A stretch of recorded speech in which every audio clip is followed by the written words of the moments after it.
قرآن مجید فرقان حمید نے میاں بیوی کا جو رشتہ بیان کیا ہے نا، اس رشتے کو آپ سمجھیں جو قرآن پاک نے میاں بیوی کا رشتہ بیان کیا. کہن لباس لکم وانتم لباس لہن. فرمایا بیویاں تمہارا لباس ہیں اور تم ان کا لباس ہو. وہ تمہارا لباس ہے اور تم. اللہ اکبر، کیسا خوبصورت لفظ قرآن پاک نے. ہن لباس لکم وانتم لباس لہن. فرمایا وہ تمہارا لباس ہے اور تم. سمجھ آ رہی ہے نا جی بات کی؟ وہ تمہارا لباس ہے اور تم ان کا لباس ہو. تین خوبیاں تو ہر لباس میں ہوتی ہیں. تین چیزوں کے لیے لباس پہنا جاتا ہے. تین چیزیں، تین قسم کی آسائشیں لباس میں پائی جاتی ہیں. اس پر تو تمام مفسرین کا اتفاق ہے. سب سے پہلی چیز، لباس جو ہوتا ہے وہ بندے کو گرمی اور سردی سے بچاتا ہے.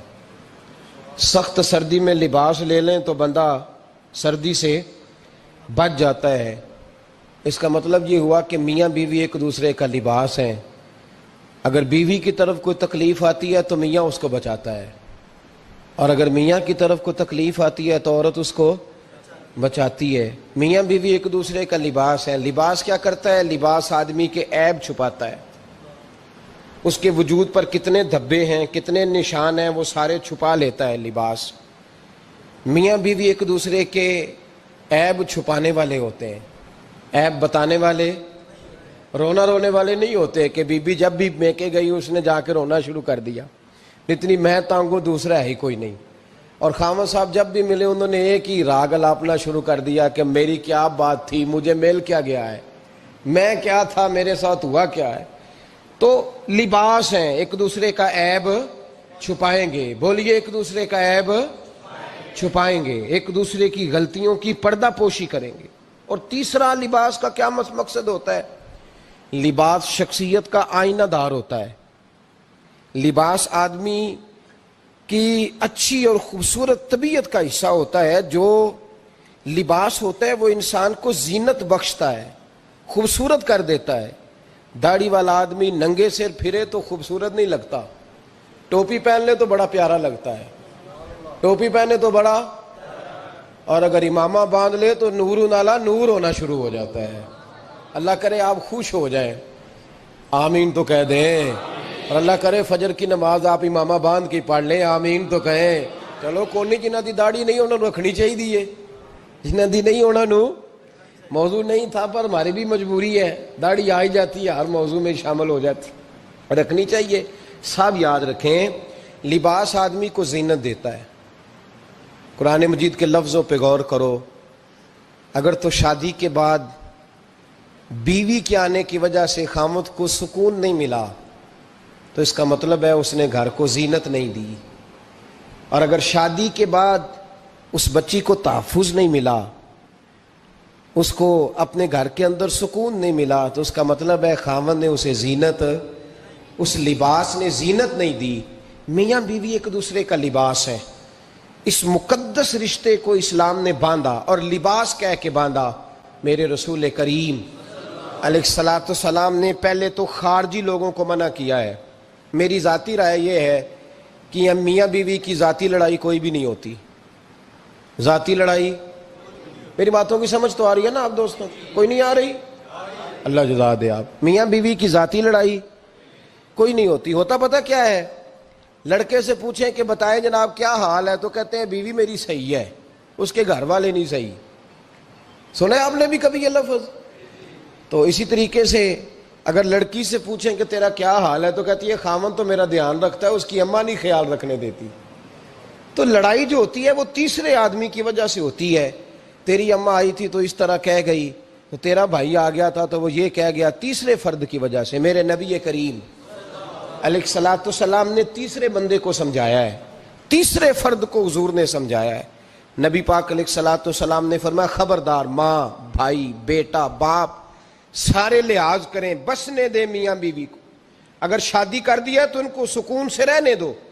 تم دو جملے کہہ کے چلے گئے، کوئی عیب نکال کے جو چھپا ہوا تھا خامن کی نظر میں وہ نکال کے بتا دیا کہ تیری بیوی یہ کام بھی کرتی ہے. اب تم تو ہٹ گئے وہ بات کہہ کے، اب انہوں نے اکٹھے رہنا ہے، ان کی زندگی مصیبت کا شکار ہو گئی.